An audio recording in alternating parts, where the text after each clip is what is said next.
All right, Zac Babb here with head coach Kirk Eaton on the Week 4 edition of Monday Morning Football. First off, Coach, 60-33 win. How do you think your team's performance? I was happy. If you say anything else, or people are going to think you're kind of cynical. But played really well in some spots. There's some things that we can, need to shore up and correct. So, as good as the score looks, though, the coach is always going to try to find something that we can improve upon. So, but I was very pleased. Bryce Peters, you said up above 340 yards rushing. What's a new school record? Yeah. We're especially going up against Langham Creek this next week. How big is that? That's huge. I mean, especially after the Zac Creek game. He had 20 touches, and I don't think he had 50 yards, and people were, can Cy Falls still run the ball? And I knew we could. I knew Cameron being back there again would loosen them up a little bit, and Jersey Village kind of went the opposite way that I've been telling you everybody was going to defend us. They tried to put less people in the box and defend Jacory and Timmy, and that's definitely not the game plan. Because he did. He set the school record. He broke Kenny Hyder's record. Kenny had 308 yards rushing back in '97, but he had it on 37 carries.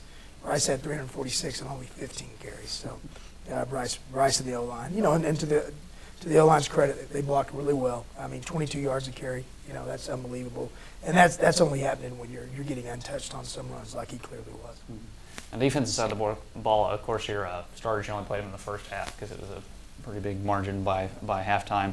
Marcus Franklin came up with an interception. Just since when you have Langham Creek coming up this week, of course, they're a high-flying offense, and just does that they haven't really played a full game yet kind of worry you at all?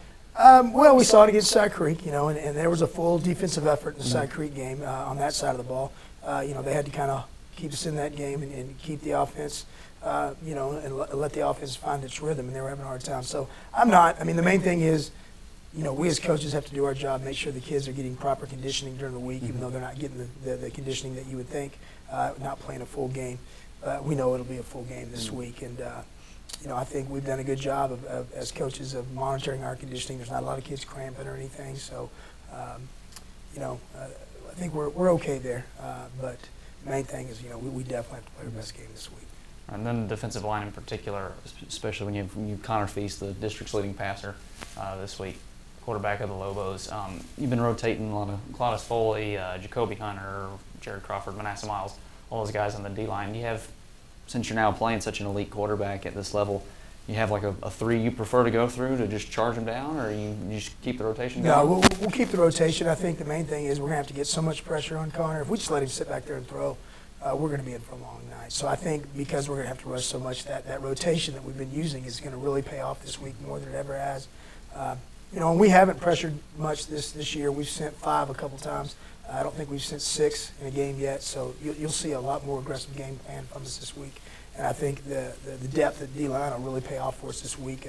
Years past, we would have had to go, like last year, we had to go with David Blacklock, Jacoby, and Kavan the whole game. And it was a heck of a game last year, and they did get tired, I remember. So I'm thinking the depth this year is really going to pay off a big dividend for us. All right, and then lastly, in the page of adversity, you haven't really faced much this year. Zac Creek, you could argue. Does that kind of, because you go from kind of weak teams to now Langham Creek, they have a chance to finish right behind y'all in the district or in front of you if they beat you. Does that kind of worry you at all that you haven't really faced much? I think you just said everything that needed to be said.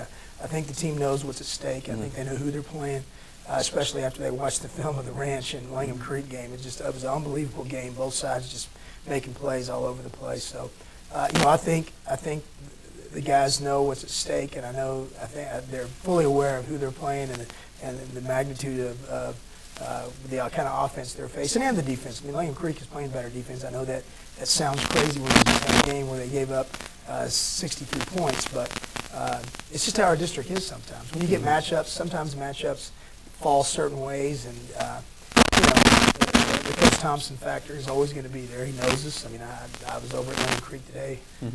We had to exchange a couple things. And we just know each other. I mean, Coach Thompson and I were on the same staff. We were on the same staff from '98 till, I guess, 2009. So, I mean, we know each other pretty well. And I expect that, I hope, as a defensive coach, the scoring's down a lot. But I do think it'll be a great game. That's what I'm looking forward to. All right, Coach. Thanks for your time. Good luck. Yes, sir.